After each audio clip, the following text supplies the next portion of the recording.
Side खबरों के लिए सब्सक्राइब करें फ्लेम मीडिया और उसके बाद बेल आइकन को प्रेस करें ताकि सबसे पहले आपको मिले एक्सक्लूसिव खबरें।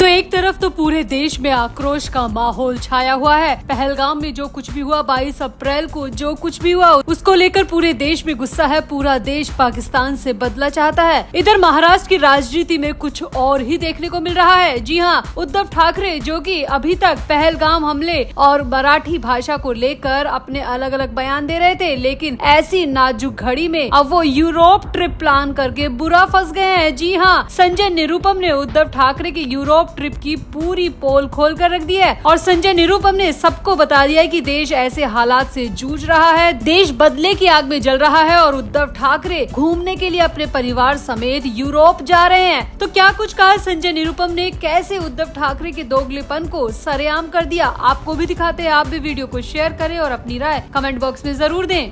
तो पहलगाम में हमले की घटना के बाद पूरे देश में गुस्से का माहौल है। इसी बीच हमले को लेकर शिवसेना नेता संजय निरुपम ने शिवसेना यूबीटी प्रमुख उद्धव ठाकरे पर कड़ा निशाना साधा है। संजय निरुपम ने कहा कि देश में गुस्से का वातावरण है। मराठी भाषियों को खुद का हितैषी बताने वाले उद्धव ठाकरे लेकिन ढोंगी है और ढोंगी पने की राजनीति वो करते हैं। निरुपम ने कहा कि जहां देश बदला चाहता है, वहीं पर उद्धव ठाकरे अपने परिवार के साथ यूरोप में घूमने जा रहे हैं। संजय निरुपम ने कहा कि इस इतने बड़े हमले में महाराष्ट्र के पर्यटक की भी जान गई, लेकिन शिवसेना यूबीटी की तरफ से एक बार भी संवेदना व्यक्त नहीं की गई, बल्कि वो खुद अपने लिए यूरोप ट्रिप प्लान कर रहे हैं। चिल मारने के लिए, मौज काटने के लिए यूरोप जा रहे हैं, वो भी परिवार के समेत। संजय निरुपम ने कहा कि केंद्र सरकार ने सर्वदलीय बैठक बुलाई, उनकी पार्टी को भी बुलाया गया, लेकिन उनकी पार्टी की तरफ से कोई उपस्थिति नहीं रहा, क्योंकि उनकी पार्टी, उनका परिवार तो यूरोप जाने की प्लानिंग में था। संजय निरुपम ने मुंबई में आयोजित पत्रकार सम्मेलन में ये सारे आरोप उद्धव ठाकरे पर लगाए। इस दौरान संजय निरुपम ने कहा कि महाराष्ट्र के मराठी टूरिस्ट की मदद करने के लिए उप मुख्यमंत्री एकनाथ शिंदे दौड़कर वहां पहुंच गए, परंतु मराठी भाषियों को खुद का हितैषी बताने वाले राजनेता यूरोप में परिवार के साथ सैर पर हैं। उनकी दिलचस्पी वाइल्ड लाइफ फोटोग्राफी और टूरिज्म में है। वो विदेशी खाद्य पदार्थ खाने में व्यस्त है। इसी वजह से उनके पास महाराष्ट्र के पर्यटकों के प्रति संवेदना व्यक्त करने का वक्त नहीं है। संजय निरुपम ने इस दौरान जान गंवाने वाले पर्यटकों को श्रद्धांजलि अर्पित की और कहा कि कश्मीर में महाराष्ट्र के करीब 2000 पर्यटक रुके हुए हैं। महायुति सरकार की तरफ से उन्हें लाने की कोशिश जारी है। शिवसेना की तरफ से स्टार एयरलाइंस और आकाश एयरलाइंस दोनों उड़ान भर चुकी है, जिसमें 520 पर्यटक महाराष्ट्र लाए गए हैं और बाकी जितने भी पर्यटक हैं उन्हें जल्द से जल्द उनके घर पर महफूज तरीके से पहुंचा दिया जाएगा। इसकी जिम्मेदारी महाराष्ट्र सरकार ने ली है। संजय निरुपम ने कहा कि महाराष्ट्र सरकार अपना काम कर रही है, लेकिन उद्धव ठाकरे जो कि विपक्ष में है, जो कि विपक्ष की कमान संभालने का दिखावा करते हैं, लेकिन ऐसे नाजुक वक्त पर वो देश को इस हालात में छोड़कर, महाराष्ट्र को इस हालात में छोड़कर यूरोप में ट्रिप के लिए निकल गए हैं। उनकी ढोंगी राजनीति सबके सामने आ चुकी है कि वो बोलते कुछ है, करते कुछ है। इसीलिए अब मराठी लोगों को समझ जाना चाहिए कि वो उनके हितैषी बिल्कुल भी नहीं है, क्योंकि जहां मराठी लोगों को इस वक्त संवेदना की और साथ की जरूरत है, ऐसे वक्त में उद्धव ठाकरे यूरोप में घूमने के लिए चले गए हैं। उन्हें कोई मतलब नहीं है कि महाराष्ट्र के टूरिस्ट को कितनी बेदर्दी से मार दिया गया, उन्हें तो सिर्फ अपने घूमने फिरने से मतलब है। तो संजय निरुपम ने यहाँ पर बड़ा दावा कर दिया कि उद्धव ठाकरे इस वक्त अपने परिवार के साथ यूरोप घूमने गए हैं, इसीलिए उन्होंने सर्वदलीय बैठक को भी छोड़ दिया और उन्होंने किसी भी तरीके की संवेदना उन पर्यटकों की तरफ भी नहीं दिखाई जिन्होंने अपनी जान गंवाई है। तो अब संजय निरुपम का ये दावा कितना सही है, कितना गलत, इसकी पुष्टि तो हम नहीं करते, लेकिन संजय निरुपम ने जो कुछ कहा है, अगर वो सच है तो वाकई में उद्धव ठाकरे का दोगलापन अब सबके सामने आ चुका है, क्योंकि वो बयान कुछ और देते हैं, लेकिन देश को, उनके राज्य को और उनके राज्य के लोगों को जब उनकी जरूरत है तो वो यूरोप में भाग गए अपने परिवार के साथ घूमने फिरने के लिए, जो कि वाकई में निंदनीय है। तो आपका संजय निरुपम के इस दावे पर क्या कहना है? क्या वाकई में उद्धव ठाकरे इस वक्त यूरोप में घूमने के लिए गए हैं? क्या वाकई में देश को और अपने राज्य को ऐसे हालात में छोड़कर, ऐसे दर्द में छोड़कर वो फोटोग्राफी और वाइल्ड लाइफ को एंजॉय कर रहे हैं? तो आपका उद्धव ठाकरे और संजय निरुपम पर क्या कहना है? आप भी अपनी राय कमेंट बॉक्स में जरूर दें और वीडियो को भी शेयर करें।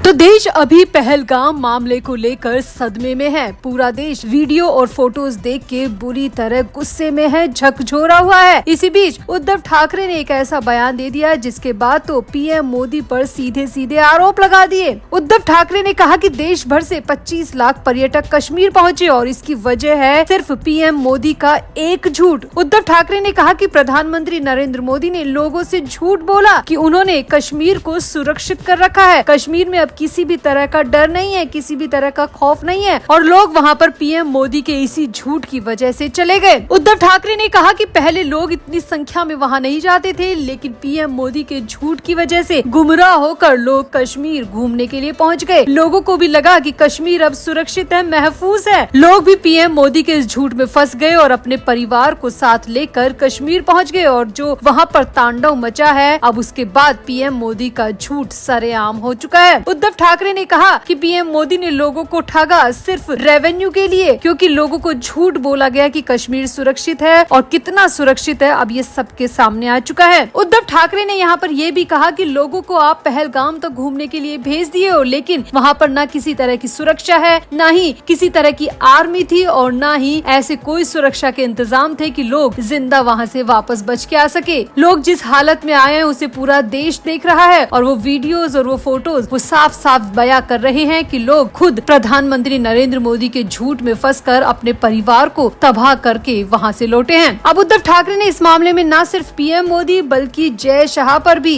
हमला बोल दिया। उद्धव ठाकरे ने कहा कि एक तरफ तो आप पाकिस्तान का विरोध करते हैं और दूसरी तरफ दूसरे देश में जाके पाकिस्तान के साथ मैच खेल लेते हैं। ये दो तरफा व्यवहार अब नहीं चलेगा। उद्धव ठाकरे ने कहा कि जय शाह पूरे बीसीसीआई के मालिक हैं, वो जो चाहे वो हो सकता है। अगर वो चाहे कि पाकिस्तान से हमारी टीम कभी मैच ना खेले तो ये भी संभव है, कोई बड़ी बात नहीं है। लेकिन जय शाह ये तो चाहते हैं कि भारत की टीम पाकिस्तान ना जाए, लेकिन पाकिस्तान के साथ मैच खेलने के लिए वो हमेशा तैयार रहते हैं, चाहे इसके लिए दुबई में ही मैच क्यों ना खेलना पड़े। ये आपको बता दें कि हाल ही में चैंपियंस ट्रॉफी 2025 का आयोजन किया गया था। इस टूर्नामेंट का मेजबान पाकिस्तान था। भारतीय टीम द्वारा सुरक्षा कारणों की वजह से पाकिस्तान में मैच खेलने से इनकार के बाद ये टूर्नामेंट हाइब्रिड मॉडल के तहत खेला गया। इसके मुताबिक रोहित शर्मा की कप्तानी में टीम इंडिया की सभी मैच दुबई के मैदान में खेले गए। पाकिस्तानी टीम जो एक भी मैच नहीं जीत पाई, शुरू में ही टूर्नामेंट से बाहर हो गई थी, जबकि टीम इंडिया ने ये ट्रॉफी जीतकर हासिल की थी। अब इसी पर उद्धव ठाकरे ने निशाना साधा है और कहा है कि अमित शाह के बेटे जय शाह बीसीसीआई के मालिक बने फिरते हैं। अगर अब उनकी आंखों में जरा भी शर्म है तो पाकिस्तान के साथ क्रिकेट पूरी तरह बंद कर देना चाहिए, न किसी दूसरी कंट्री में और न ही हाइब्रिड मोड पर पाकिस्तान से खेल पूरी तरह बंद कर देना चाहिए। तो यहाँ पर कुल मिलाकर उद्धव ठाकरे ने पहलगाम में जो कुछ भी हुआ उसका जिम्मेदार